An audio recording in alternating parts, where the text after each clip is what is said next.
Anyways, yeah, that was just the bit I wanted to get out of the way at the beginning, sort of addressing something that I said last time that I think I actually was wrong about. I think feudalism is in a way coming back, and it's a pretty bleak prospect.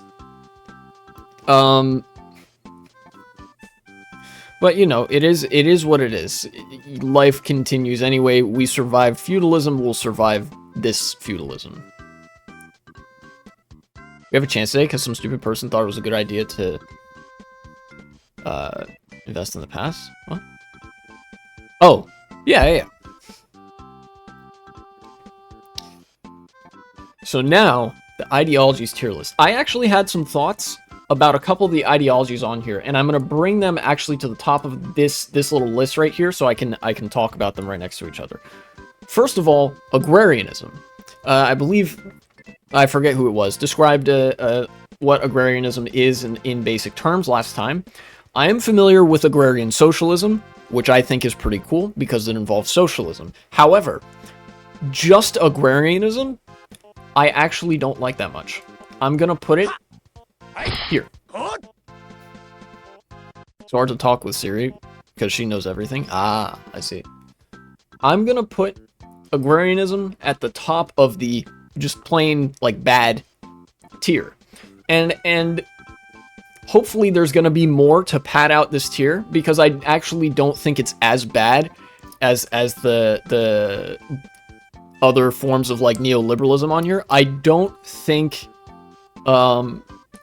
this is really as bad as those, because you can have different forms of agrarianism. It is like, it's compatible with some other ideologies like socialism. You can have agrarian socialism, but all these forms of liberalism are necessarily capitalist. They necessarily involve the like devolution and degradation of social norms and institutions and structures that are meant to give purpose to people's lives, bring people together, etc., to connect people.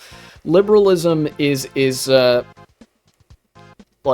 so individualist that it will always end up in atomizing people to the smallest level possible, which is ultimately the individual, you know?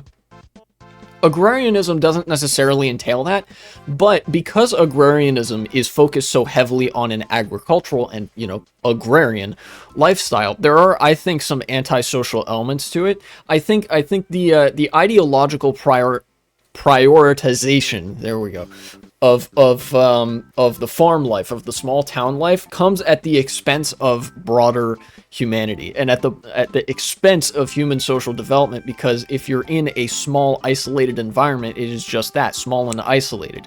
You're not really connected to the rest of humanity, or at least you aren't as connected as you could be. You're not like developing social connections and society as much as you could or maybe should be at a systemic level, right? At a certain level, we have to acknowledge that, like, city living and urban centers are necessary for the flourishing of human society. It's kind of like, it doesn't necessarily coincide with liberalism, but this is very, like, liberalism coded, where, who was it, Thatcher said, like, there is no society. It feels like a step or two away from that, and I don't think that's very good. But it's what saves it from being, you know, below these or in the cringe tier, is that it is, you know, compatible with an ideology like socialism. It doesn't directly want necessarily for people to be isolated and have no communities. It just wants those communities to be small and based around the farming and tilling of the land, which, I mean, obviously you gotta have farms and stuff, but I think the focus on that neglects the urban development that is really necessary, especially right now with so many cities in America, particularly, but also in Europe, being in a state of decay. You know, we've seen how gorgeous historic cities and historic districts and cities in Europe have been overrun by short-term rentals, jacking up the prices, making places unlivable. Car infrastructure has resulted in a much more dead social landscape, much less active city squares. And in America, don't even fucking get me started. You can't take a step outside without risking getting hit by a car and killed. That's why there's, like, thousands upon thousands of automobile fatalities every year. Anyways, that was a really long diatribe, I guess. All that circling back, I was talking about agrarianism and why I think it's if it's agrarian socialism, then it's cool, but otherwise it's kind of bad because you need urban development, you need urban life, you need urban centers for people to, well, exist in a social context. Agrarianism kind of centers around reducing the size and scope of that social context, which I don't think is healthy. I've seen what small town America looks like. And that's not to say there can't be a nice small town existence. That, there are villages, towns, mid-sized cities in Europe that I'm sure an agrarian Chad would look at and be like, yes, I enjoy this. This is good, actually. But the problems that we're experiencing can't really be in any way addressed by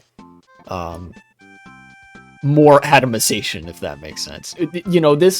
This aims to make society smaller in a way, and all that's happened to society is that even though the scope of what we know to exist has been getting bigger, the units of society have been getting smaller. Remember what I said. Thatcher said that, there is no society.